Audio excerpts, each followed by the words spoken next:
네, 안녕하세요. 주식은 역시 기리세 기리십니다. 안녕하세요, 기리분들. 자, 오늘 증시는 조금 힘이 빠졌습니다. 어떠한 일이 있었는지 말해보도록 할게요. 같이 공부하시죠. 렛츠 기릿! 첫 번째입니다. 어제 미국은 하락 마감. 어제 미국 증시는 민간 고용이 둔화했다는 소식에 하락 마감했습니다. 한이길이 고용 둔화는 호재라고 했잖아. 이틀 전만 하더라도 이것 때문에 주가가 올랐는데 맞습니다. 금리나 기대감 때문에 오히려 오르는 모습을 나타냈으나 그런데 어제는 단 하루 만에 악재로 작용한 걸 확인할 수 있습니다. 그렇다면 그 이유가 뭘까요? 맞습니다. 금리 인하 기대감보다는 경기 둔화 악재 여기에 초점을 맞췄다는 거고 앞으로 이 악재가 혹시나 커지게 된다면 새로운 큰 악재 우리는 직면할 수밖에 없습니다. 만약에 심각해지면 심각해질수록 앞으로 나오는 지표가 당장 이번 주 금요일에도 고용 관련 지표가 나오는데 그때 조금만 나쁘게 나와도 또 증시가 급락하는 과거 인플레가 심해질수록 주가가 계속 떨어졌던 거 기억나시죠? 그 현상이 나타날 수 있다고 합니다. 그리고 이 와중에 유가도 급락했다고 합니다. 이 또한 경기 둔화 가능성, 중국의 경기 침체 가능성 등에 집중하며 하락하고 WTI가 무려 70달러가 깨지는 모습이 나타났다고 하네요. 보시다시피 유가가 무려 69.71달러까지 하락했습니다. 정말 오랜만에 보는 숫자인데요. 이렇게 유가가 떨어지자 항공주가 급등을 했다는 소식입니다. 항공주가 이렇게 좋은 이유는 그냥 심플하게 생각하시면 될 것 같습니다. 비행기가 날아다니려면 당연히 기름이 필요한데 기름값이 싸면 당연히 수혜라고도 볼 수 있겠죠. 그래서 오늘 항공주, 특히 아시아나 IDT가 상한가에 도착하고 에어 부산 등이 급등을 했습니다. 그 반면 당연히 악재도 있습니다. 그건 바로 정유주. 정유주 같은 경우는 좋지 않았고 특히 S-Oil, GS 등이 하락을 피하지 못했다고 하네요. 그래서 이런 걸 봤을 때 가장 걱정은 이겁니다. 경기 둔화 진짜 오는 거냐 마는 거냐 걱정이 조금 되는 12월입니다. 다음입니다. 옐런의 경고. 옐런이 시장 관계자들에게 경고했다고 합니다. 뭔 소린가 봤더니 시장의 조기 금리 인하 기대감에 대해서 경고를 했다고 하는데 정확한 워딩을 한번 보도록 할까요? 상황이 급변할 경우 연준은 가능한 모든 조치를 취할 것. 이는 당연히 시장에도 상당한 영향을 미치게 될 것. 이렇게 말했기 때문에 지금부터 인플레가 기가 막히게 다 잡힌다면 상관없겠지만 만약에 그게 아니라 연준이 원하는 데이터가 나오지 않는다면 연준은 또다시 과감한 정책을 시행할 수 있고 그렇다면 당연히 지금 금리 인하를 기대하는 시장은 완전 박살이 날 수밖에 없겠죠. 그래서 옐런마저 이렇게 경고를 하고 있는데 일단 시장은 아직까지는 파월과 옐런이 틀렸다. 결국 내년에 금리 인하 할 것 여기에 베팅하고 있다고 합니다. 다음 주 FMC 매우 중요하겠네요. 다음입니다. 다이먼 회장 암호화폐 꺼져. 자, 월가의 황제라고 불리는 제이미 다이먼 JP 모건 체이스 회장이 암호화폐에 대해서 이딴 건 범죄자들이나 쓰는 거다 이렇게 맹비난을 했다고 합니다. 다만 이러한 공격이라고 될까요? 이러한 의견이 나왔는데도 불구하고 비트코인 가격은 열심히 올라가고 있으며 최근 뉴스도 그 다음에 커뮤니티도 보면 온통 코인 수익 이야기가 깔려 있는 걸 확인할 수 있습니다. 그래서 이런 걸 봤을 때는 딱 두 가지 생각이 들 것 같습니다. 어느덧 거의 2배 오른 비트코인 과연 한 달 뒤 우리가 1월쯤에 봤을 때는 야 그때 살 걸 벌써 7천만 원이네 이런 얘기를 하고 있을지 아니면은 역시 이제 사람들이 집중하기 시작하면은 그때가 고점이야 이렇게 말하며 하락한 비트코인을 보고 있을지 한번 우리도 고민할 필요가 있을 듯 합니다.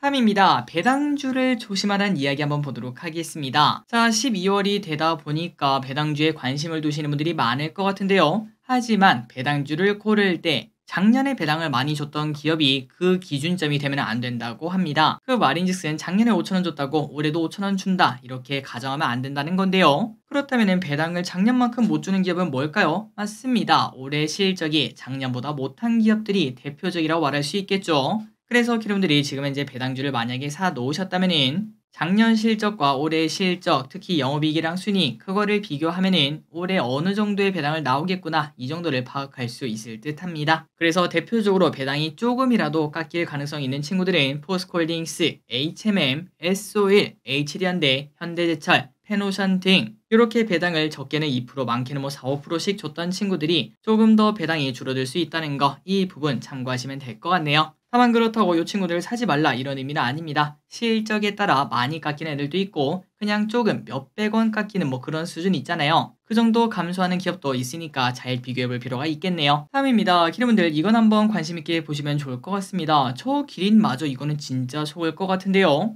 자, 울산에서 스미싱이 확인이 되었다고 하는데 그 방법이 치밀하다고 합니다. 울산의 한 공무원이 다른 공무원 번호로 부고 문자가 하나 왔다고 합니다. 그래서 당연히 이름도 찍혀있고 번호도 맞으니까 의심 없이 링크를 눌렀는데 그게 바로 또 좀비폰이 되었다는 거겠죠. 자, 그렇다면 문제가 뭐였을까요? 그 울산의 다른 공무원이 이런 스미싱에 가담한 범죄자일까요? 그게 아니었습니다. 이렇게 문자를 받고 그 링크를 클릭하게 되면은 그 핸드폰 자체가 좀비폰이 되어버리고 그 즉시 그 안에 있는 연락처한테 똑같은 내용으로 문자가 간다고 합니다. 그러니까 예를 들어 저 기릿이 뭐 A라는 회사에 다니고 있다면은 A에 있는 회사 직원들 그 사람들한테 전부 다 부고 문자가 가니까 그 중에 최소 몇 명은 걸린다라고 볼 수 있겠죠. 그리고 또 걸린 사람들은 또다시 지인들한테 또 문자가 가고 또 문자가 가고 그런 식으로 진행이 되기 때문에 혹시나 기름들 앞으로 문자를 받는데 야 이거 번호도 찍혀있고 내 친구가 맞아. 그럼에도 링크는 절대 누르면 안 된다고 합니다. 꼭 한 번 더 전화해서 확인하고 그리고 난 다음에 확인하시는 게 가장 좋지 않을까. 사실 저 기릿 같은 경우에는 누가 보내든 문자에 있는 링크는 누르지 않는데 기름분들도 이거는 실천할 필요가 있을 것 같네요. 다음입니다. 공매도 금지가 벌써 한 달이 지나가고 있습니다. 자, 공매도 금지가 나오고 에코프로비엠이 상한가를 간 게 벌써 한 달 전이라고 하는데 그렇다면 그 사이에 어떤 일이 있었는지 보도록 하겠습니다. 자, 일단 증시는 좋아졌습니다. 11월엔 전세계가 뜨겁다 보니까 공매도 금지 효과다 이렇게 말하긴 좀 어렵지만 그래도 하방을 지지하는 모습을 나타냈고요. 그런데 중요한 거는 모두가 올라갈 거라고 생각했던 에코프로비엠 친구들, 요 친구들의 상승은 그렇게 뚜렷하게 나타나지 않았습니다. 게다가 중요한 거는 공매도 잔고가 줄어들며 쇼커버가 나올 거라고 예상했지만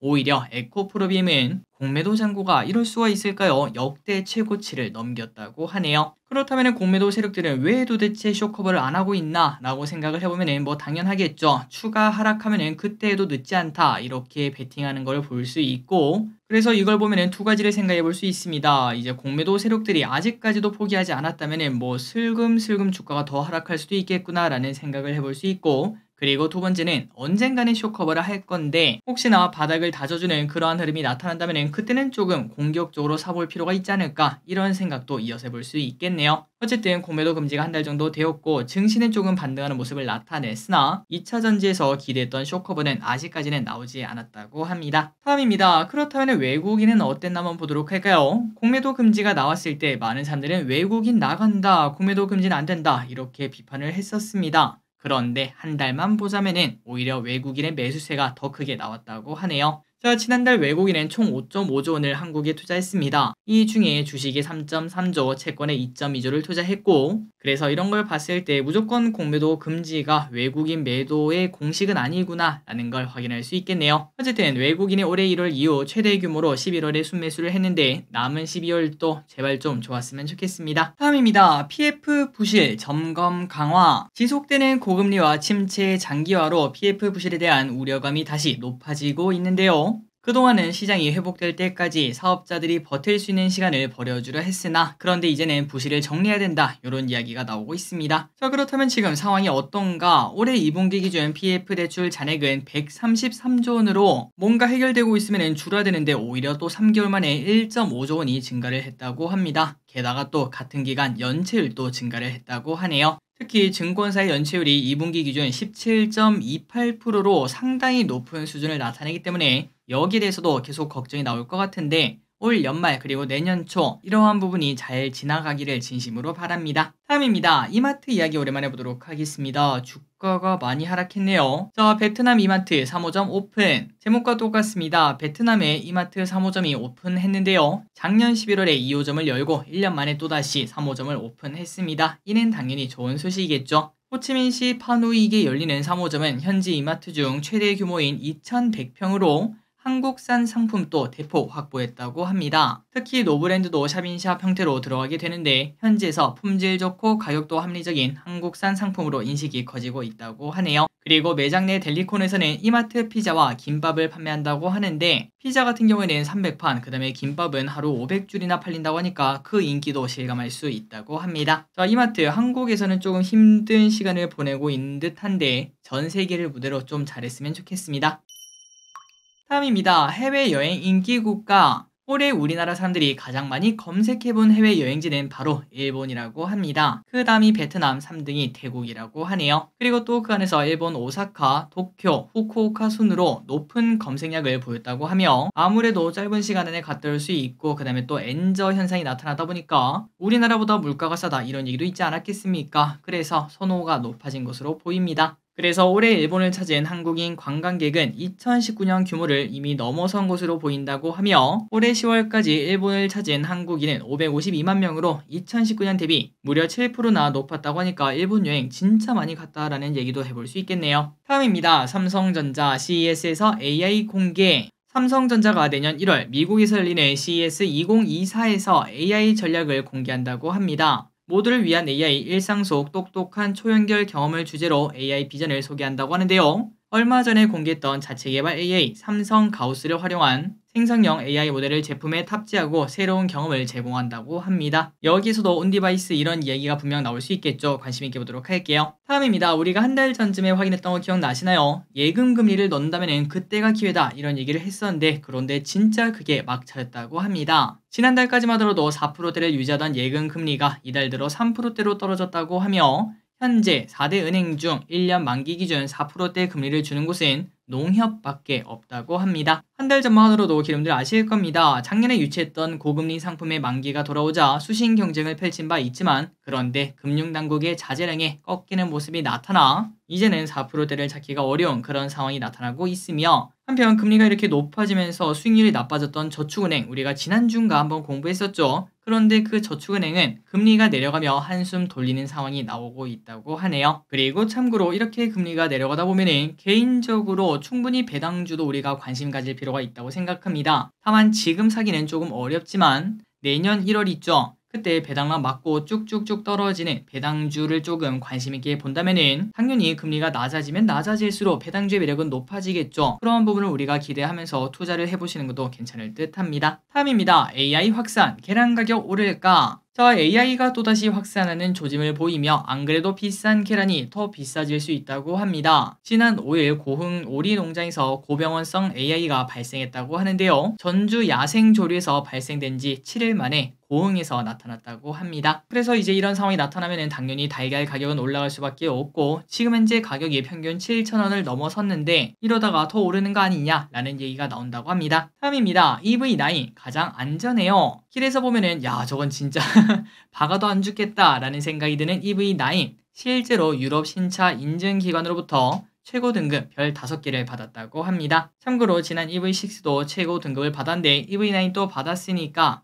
혹시나 오너분들이 계시다면 안전함에 따른 자부심을 가져도 될 듯 하네요. 다음입니다. 이거는 여러분들이 참고하시면 될 것 같습니다. 보톡스는 싸고 부작용도 낮아서 많이들 맞으실 거라고 생각합니다. 요즘은 남성분들도 이마 등 주름 제거용으로 많이 맞으시더라고요. 제 지인분은 이제 미간에 이제 주름 있는 거 있잖아요. 그거를 없애기 위해서 맞았는데 매우 만족한다 이런 얘기도 했습니다. 그런데 이번 보툴리늄 톡신 안전사용위원회에서 발표한 자료에 따르면 보톡스의 가장 심각한 부작용이 바로 내성이라고 합니다. 그렇다면 이게 내성이 생기면 어떤 일이 생기는가? 바로 고령층이 겪는 뇌출혈이나 뇌경색 등에서 치료를 해야 되는데 그때 내성 때문에 문제가 생길 수 있다는 거겠죠. 물론 미국에서는 내성 발생률을 1.5%로 매우 낮게 보지만 한국 같은 경우는 매우 자주 받는 사람들이 좀 많지 않겠습니까? 그러다 보니까 그 사람들에게 내성이 생길 가능성이 당연히 높아지게 되고 이는 나중에 혹시나 이런 내성 때문에 피해를 볼 수 있는 가능성이 생긴다고 하네요. 하지만 그렇게 확률이 높은 상황 그런 건 아니기 때문에 가끔 필요한 곳에 맞는 거 이 정도만 해도 되지 않을까라고 봅니다. 다음입니다. 삼성 SDI 전고체 사업화 추진팀 신설. 꿈의 배터리라고 불리는 그것 전고체대에서 삼성 SDI가 뛰어든다고 합니다. 참고로 삼성 SDI는 2027년에 상용하는 게 목표인데 이를 위해서 노력을 한다는 거겠죠. 그래서 이제 이런 소식이 나오자 한농, 화성, 이수화학 등이 오늘 아침 좋은 흐름을 나타내다가 하지만 지금 2000지 부분이 그렇게 뜨겁지는 않지 않겠습니까? 그래서 윗골이 달고 마무리가 되었습니다.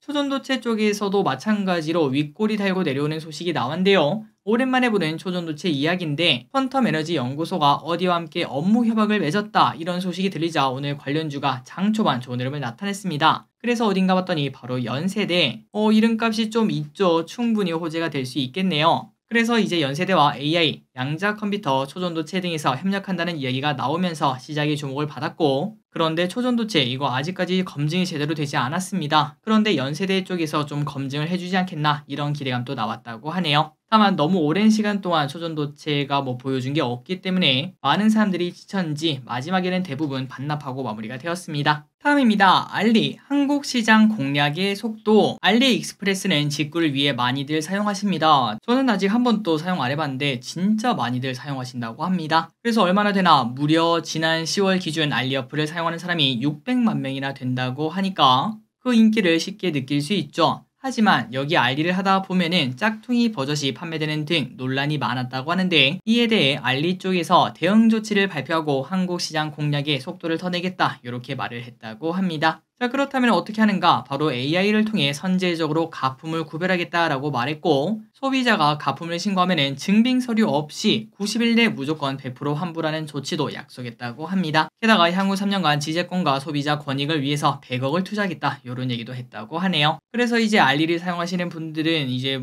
좀 더 편하게 사용하실 수 있을 듯한데, 한편 이렇게 알리의 호실적이 나타나는 걸 확인하고 국내에서 알리의 물량을 담당하는 CJ 대한통운의 주가가 지속적으로 올라가는 모습도 확인할 수 있습니다. 마지막 소식입니다. 바뀌는 전기차 시장. 전기차 판매 성장세가 둔화되자 가격이 하락하고 양산차를 중심으로 시장이 재편되는 모습이 나온다고 하는데요. 그동안 완성 적게는 프리미엄 전략을 고수했으나 경기가 악화되며 소비 심리가 위축되자 보급형 저가 전기차 전략으로 바뀌고 있다고 합니다. 그 이유가 뭘까요? 맞습니다. 비싼 전기차가 안 팔리고 싼 전기차가 잘 팔리니까 당연히 그쪽을 노릴 수밖에 없다는 거겠죠. 참고로 아까 보니까 아까 EV9 있죠. 그걸 6천만 원에 판다 이런 얘기도 있다고 합니다. 그만큼 이제 비싼 차량 같은 경우는 원래 많이 팔려고 준비했으나 판매량이 저조하자 할인도 크게 하는 모습이 보여준다고 합니다. 어쨌든 보급형 전기차가 잘 나간다고 하는데 어떤 차가 잘 나가나 봤더니 기아의 레이 EV도 출시 한 달 만에 사전 예약이 6,000대나 몰렸다고 하고, KG 모빌리티의 토레스 EVX도 출시 한 달 만에 1,600대가 넘게 팔렸다고 합니다. 그러다 보니까 이러한 보급형 전기차가 더 나올 것으로 보인다고 하며, 기아 같은 경우는 내년에 EV3와 EV4 등 저가 전기차를 출시할 예정이며 현대차도 캐스퍼 전기차 꺼낼 예정이라고 하네요. 자, 오늘의 공부 여기까지 끝났습니다. 항상 이렇게 같이 공부해서 진심으로 감사합니다. 지금까지 기리셨습니다. 빠이요.